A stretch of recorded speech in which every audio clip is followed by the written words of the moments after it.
ब्रह्मा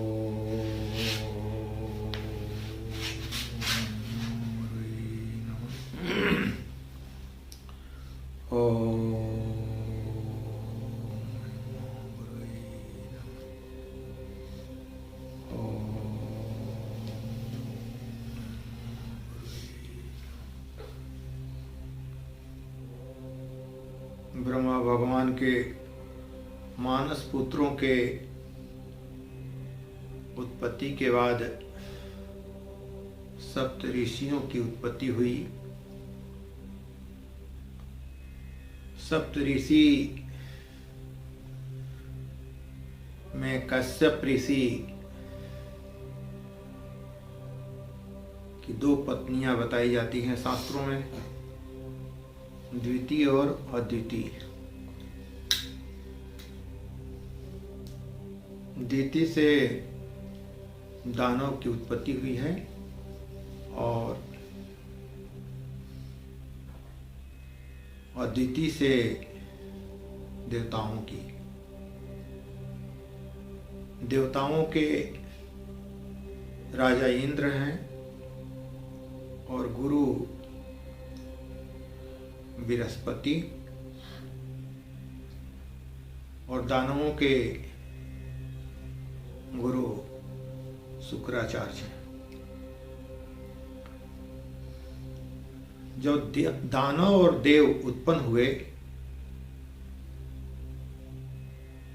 तो आपस में कलह शुरू हुआ। उस कलह को समाप्त करने के लिए देवताओं ने विचार किया कि इस समुद्र का मंथन किया जाए। कौन से समुद्र का मंथन किया जाएगा? तो आदम समुद्र का मंथन हुआ था, यानी कि शरीर रूपी समुद्र का मंथन होगा, और जो भी सामग्री मिलेगी और देवताओं और दानवों में बांट दिए जाएंगे। उसी के दरमियान ग्रह, नक्षत्र, तारे की उत्पत्ति होने लगी। सप्तलोक, सप्त समुद्र, सृष्टि का प्रारंभ होने वाला था।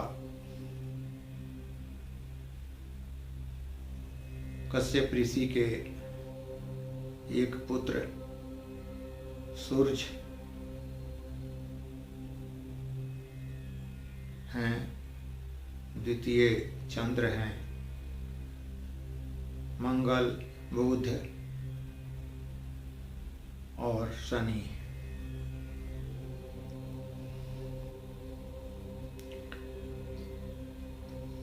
जो हमारे सूर्य के गति के कारण जो दिन रात होता है, उसके लिए इन लोगों को नियुक्त किया गया। तो 7 दिनों के लिए ये नियुक्त हो गए। रवि, सोम, मंगल, बुध, बृहस्पति, शुक्र और शनि। राक्षसों के खंड से राहु और केतु आए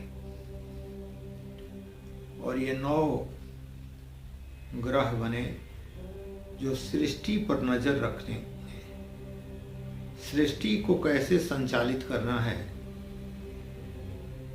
इनको जवाबदेही मिली। तो रवि यानी कि सूर्य को बुद्धि दिया गया और चंद्र को मन, मंगल को सृष्टि में मंगल करने के लिए नियुक्त किया गया, बुध को शुद्धता के लिए नियुक्त किया गया, आंतरिक शुद्धता और बाह्य शुद्धता। गुरु को शिक्षा के लिए नियुक्त किया गया, शुक्राचार्य को जो राक्षसों के गुरु हैं उनको शुक्र यानी कि वीर्ज, सर्जवान वीर्जवान बनाने के लिए उनको नियुक्त किया गया, और शनि को कर्म फल दाता के रूप में नियुक्त किया गया। राहु रास्ता के देवता बनाए गए, देव बनाए गए, और केतु कर्म के।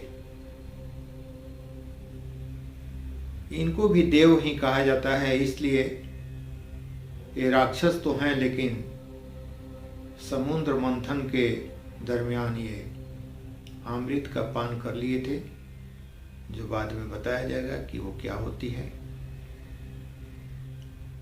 अब जिस दिन जिस देवता का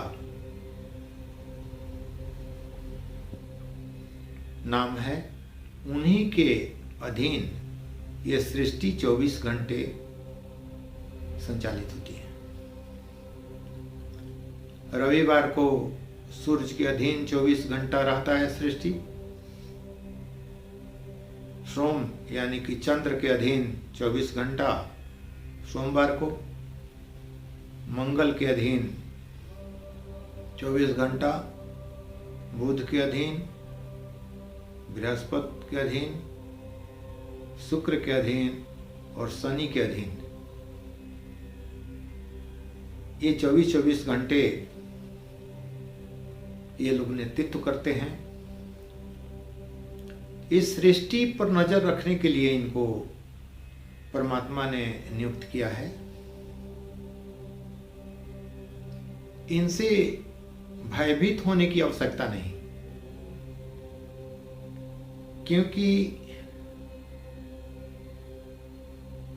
हमारी बुद्धि सही हो, इसलिए कर्मकांड में भी सूर्य देव की पूजन का विधान बताया गया है।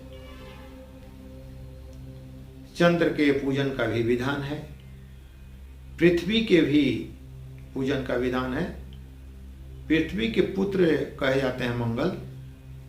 पृथ्वी भी मंगलकारी है और उनके पुत्र भी मंगलकारी हैं, ये अमंगल नहीं कर सकते। बुध हैं तो ये हमारे अंतःकरण की शुद्धता और बाह्य जगत की शुद्धता पर ध्यान देते हैं। तो हम अशुद्ध रहेंगे तभी ना हमको कोई शनि आकर कर्म फल दाता आकर हमको कुछ संकेत करेंगे। गुरु हैं, गुरु का मैं कद्र करूं, उनकी बातें मानूं तो अच्छा ही फल तो देंगे शनिदेव। शुक्राचार्य है, समयानुसार मुझे ब्रह्मचर्य का पालन करना है, अगर उनकी बात मैं मानूं तो मुझे विपत्ति कैसे आएंगे, मुझे कोई दंड कैसे देगा। इसलिए राहु जो हैं रास्ता के देवता हैं, कहीं आप जा रहे हैं तो उस रास्ते में भिन्न भिन्न तरह की विचारें आया करती हैं, वो राहु के अधीन होती हैं। जब आप कार्य में लग जाते हैं तो भी विचारें आती रहती हैं, उस समय भी राहु का ही चलता है। और कर्म जो होता है, कर्म जो आप करते हैं वो केतु के अधीन है। मान लीजिए कि आप पढ़ना का निर्णय लिए तो पढ़ाई में केतु आगे बढ़ा देंगे। आप पूजा करने का निर्णय लिए तो पूजा में आगे बढ़ा देंगे। आप जो भी आपने निर्णय लिया उस कर्म को वो आगे बढ़ा देंगे। उनकी क्या गलती है? इसलिए इसमें कोई भी ऐसा नहीं है जो हमको हानि पहुंचाने वाला है। सभी हमारे हित के लिए परमात्मा ने नियुक्त किया है। जरा सोचिए, एक कोई पुलिस अधिकारी है, उसका लड़का एक पुलिस से कैसे डरेगा? अगर वो डर रहा है तो कुछ गलती किया है, अन्यथा वो डरेगा नहीं। तो हम सभी अपने अपने कार्य समय पर करें। जैसे आप हम सोए रहते हैं और पिताजी आते हैं और फिर भी मैं सोया ही रहता हूं, तो पिताजी के अंतःकरण में ये बैठ जाता है कि हमारा लड़का उदंड हो गया है, अमर्यादित हो गया है। यही बात सूर्यदेव की है। सूर्यदेव सृष्टि के मुख्य आधार हैं। अगर उनके निकलने पर भी मैं सोया रहता हूं तो यही समझते हैं कि हमारा संतान ये अमर्यादित हो गया है और मेरी बुद्धि खराब होने लगती है। जब बुद्धि खराब होने लगती है तो मन भी खराब होने लगता है। जब मन खराब होता है तो अमंगल होने लगता है। अमंगल होने लगता है तो शुद्धता भी मेरी समाप्त हो जाती है और ज्ञान भी गुरु का दिया हुआ मैं भूल जाता हूं। फिर ब्रह्मचर्य का पालन भी मैं नहीं कर पाता तो शनि देव आके ठोकर देते हैं। फिर राहु रास्ता भटका देते हैं और केतु कर्म को खराब कर देते हैं, असफल मैं हो जाता हूं। तो एक सूर्य की गति के अनुसार मैं अपना जीवन बना लूं, उनके आने के पूर्व मैं उठ जाऊं। तो हमारे ऋषियों ने कहा है कि ब्रह्म मुहूर्त में जगना, यानी कि सूरज के आने के पहले जगना शरीर को काफी ऊर्जा प्रदान करता है। जोगी लोग तो ये कहता है कि सूर्योदय के पूर्व उठोगे तो 250 ग्राम दूध पीने से जो ऊर्जा मिलती है स्वतः मिल जाती है। शास्त्रों में बहुत संतों ने सुंदर सुंदर क्रियाएं लगाई हैं, लेकिन हम कर नहीं पाते। मैं आग्रह करूंगा सभी लोगों से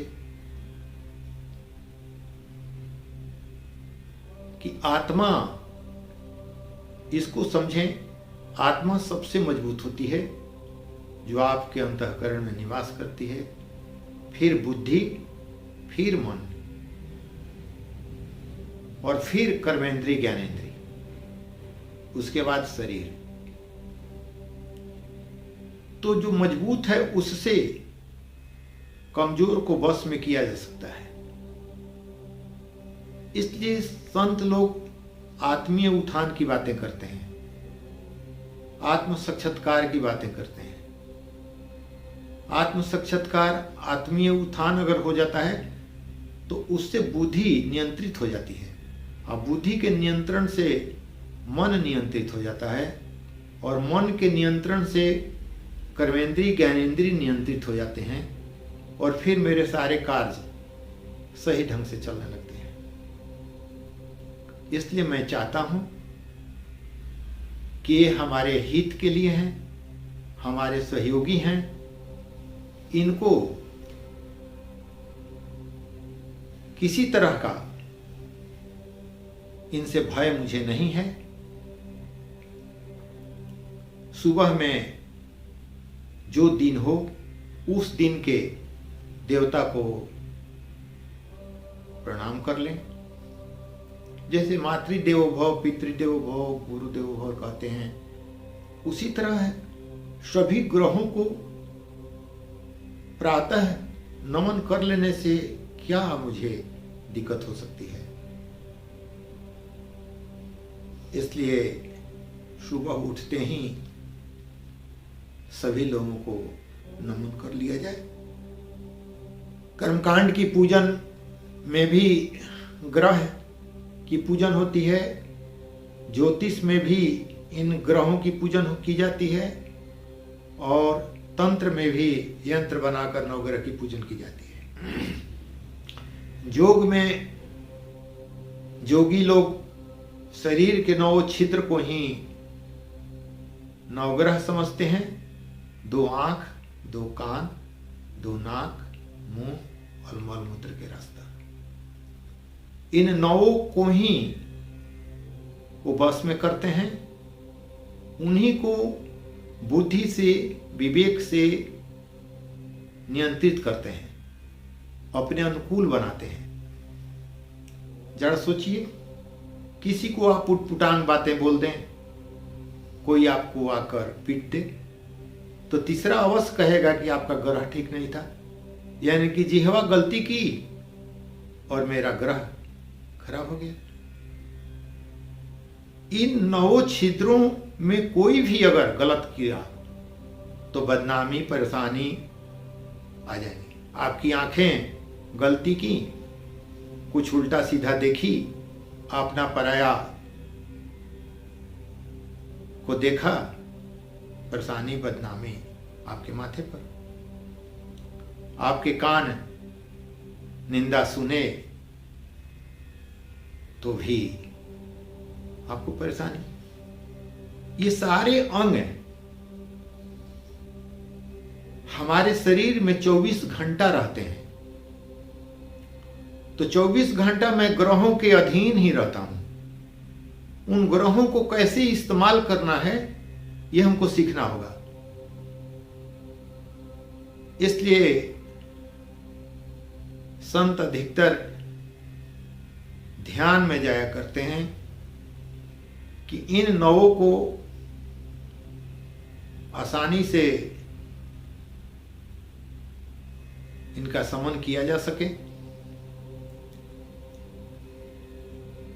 मेरा अपना विचार है, आप अपने रास्ते पर चले, मुझे कोई आपत्ति नहीं है। लेकिन अगर आप बहुत दिनों से पूजन कर रहे हैं और आत्मानुभूति नहीं हुई, आपको आनंद नहीं आया, तो समझिए कि 1 मिनट का मैथ था और 1 नंबर का था, और आपको दिन भर लग गया बनाते बनाते। इसका मतलब है कि मार्ग गलत हो गया है, किसी एक्सपर्ट के पास जाना पड़ेगा। तो मैं ये आग्रह ही करूंगा कि अपने शरीरस्थ जो ये ग्रह हैं, जो 24 घंटा हम ढोते रहते हैं, इनको सीमा के अंदर रखें। इनको जो निर्धारित कार्य हैं उनको उन्हीं से लें, सबको मंगल करें, हमारा भी मंगल होगा। शुद्धता पर ध्यान दें, आंतरिक शुद्धता और बाह्य की शुद्धता बुद्ध आशीर्वाद देंगे। गुरु का ज्ञान हर एक लोगों के पास होता है। बड़े लोग छोटे लोगों को कुछ ज्ञान देते हैं, छोटे लोग उनसे भी छोटे हैं, उनको कुछ ज्ञान देते हैं। पंछियां भी, नदियां भी, पहाड़ भी, सब में ज्ञान भरा हुआ है। तो इसका मतलब है कि सभी जगह ये देवी देवता हैं। तभी बृहस्पति भगवान को जो दिया गया था ज्ञान बांटने का कार्य, वो तो सभी लोग बांट रहे हैं, एक दूसरे को दे रहे हैं, यानी कि उनका कुछ अंश हर एक जीवों में है। तो ये साबित होता है दंड देने की प्रक्रिया। सब अपने से नीचे वाले को दंड देते हैं, गलती करने वाले को दंड देते हैं। तो शनि देव की जो शक्ति है जिसे दंड निर्धारित की जाती है वो भी हर एक लोगों के पास है, हर एक जीवों के पास है। रास्ता दिखाने की बातें हर एक लोग एक दूसरे को करते हैं। राहु भी हैं, अकर्म भी करके सभी लोग बताते हैं कि ऐसे करना चाहिए। तो केतु का भी अस्तित्व हर एक लोगों के पास है। तो फिर शरीर में ही जब सब कुछ है तो बाह्य जगत की पूजन तो इसलिए आवश्यक है कि मैं संस्कारित हो जाऊं, समय पर मैं कार्य करने की आदत हो जाए। और 1-2 घंटा ध्यान करने में जो काफी दिक्कत होती है वो पूजन करने में 1-2 घंटा समय लग जाते हैं। जो ध्यान से मैं पूजन करता हूं कर्मकांड का, तो 2 घंटा तो आसानी से मैं ध्यान कर लेता हूं। इसलिए वो सारी चीज लगाए गए हैं, संतों ने लगाया है। तो मैं ये चाहूंगा कि हमें विचार कर लें एक बात को। आम के बीज से आम ही उत्पन्न होता है, हाथी के से हाथी उत्पन्न होता है, मानव से मानव उत्पन्न होता है। तो हम तो परमात्मा से उत्पन्न हुए हैं, तो परमात्मा ही के अंश तो होंगे। तो हम में भी तो वही चीज होगी। इसलिए डरने की बात नहीं है। प्रेम से सारे अंगों को सही ढंग से कार्य करने की इच्छा जागृत करें और कार्य करें।